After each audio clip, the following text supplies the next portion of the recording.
St. Jude's Children's Research Hospital is more than just a hospital. It's an organization whose goal is not only to treat sick children, but to find cures for life-threatening childhood diseases. It's made up of a group of individuals who have dedicated their lives to just such a task. St. Jude's Children's Research Hospital, from its beginnings to its purpose to the way that you and I can help this cause, is something that's very important and we all should be informed about. I appreciate the opportunity you give me to share this information with you. In the 1950s, actor Danny Thomas had a vision. He envisioned a hospital that would not only help sick children, but it would also conduct research in the attempt to find cures for these childhood diseases. On February the 4th, 1962, this very vision that he had came to fruition when St. Jude's Children's Research Hospital opened its doors in Memphis, Tennessee.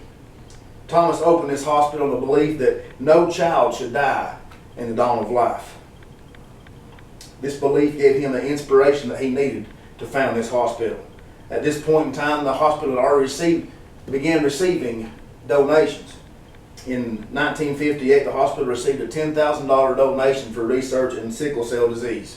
Since then, hundreds of thousands of donations have poured in every year from people just like you and me to help continue this research in childhood diseases. According to the history of the hospital, on its website, the hospital immediately began to prove success. As the years rolled by, treatments began to be formulated that showed positive results. These efforts began to pay off on the part of the hospital. In the early 1970s, the hospital was able to release this statement. They said leukemia can no longer be considered an incurable disease. They had found ways to place children who had been diagnosed with this disease into remission. Over the next couple of decades, many new research methods and many new treatments were discovered by the hospital that also began to show positive results in other forms of childhood diseases that had formerly been an absolute death sentence. According to Pew and Associates, in an article released in 2002, by the 1990s, the survival rate for certain types of cancers and diseases had reached a 70% recovery rate or greater. These numbers had been unimaginable when the doors of this hospital opened, but now we were starting to see positive results. By the 1990s, there was also a Children's AIDS Clinical Treatment Center that had been opened in Memphis, Tennessee by St. Jude's in conjunction with several of the hospitals in the area. According to St. Jude's website, this type of treatment was revolutionary in its time, and it continues to show great success in that new drugs were being created that would prevent mothers from passing HIV down to their unborn children. Once again, according to their website, by 2006, the survival rate for acute lymphoblastic leukemia, which is better known as ALL, A-L-L, reached a staggering 94% recovery rate, which scientists and doctors never believed could be true. The survival rate for other cancers and other diseases also began to show positive signs and increases during this time as well. St. Jude's has a very simple yet a very complex mission. They are dedicated to finding the best treatments and cures for diseases such as leukemia, lymphoma, brain tumors and other tumors, sickle cell disease, a number of blood disorders, and other infectious diseases.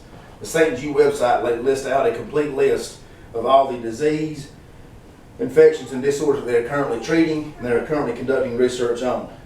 All of this research has one common goal, as has been stated several times today.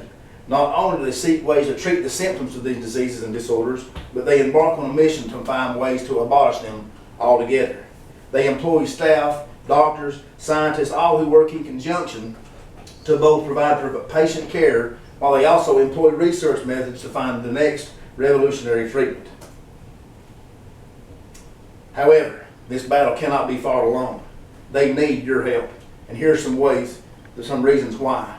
Most days at St. Jude's Hospital, the daily amount of money it takes to operate is over $2 million. These funds not only cover the salaries of the doctors and the staff that work there, but they also cover the very expensive research that is needed and taking place looking for new cures and new treatments. According to an article released in 2002 by Merchant Associates, St. Jude has over 7,800 patients yearly.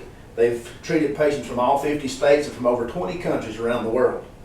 And most important, the families of these patients never receive a bill from the hospital.